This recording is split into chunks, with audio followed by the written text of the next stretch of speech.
Welcome to the Slop Farm. Enjoy the video. You start by securing your work. Back up the character folder and chars. Def so you can revert quickly. Next, open the character directory and confirm.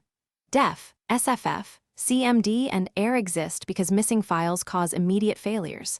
Then load MUGEN and watch the startup log window. It reports parser errors and missing resources.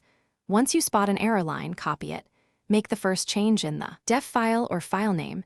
That immediate fix often resolves load blocking. You now examine internal references. Open the CMD and error files and verify every sprite and animation name exists in the SFF.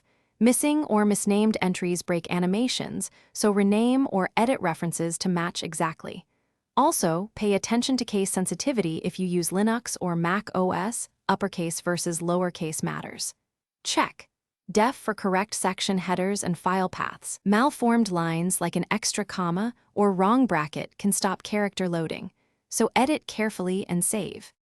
You finish by testing the character in MUGEN's training mode and watching the verbose log for fresh errors. If sprites still fail, rebuild the SFF using your editor, ensuring palette indexes and group numbers match the CMD references. Once done, make sure to save and relaunch MUGEN.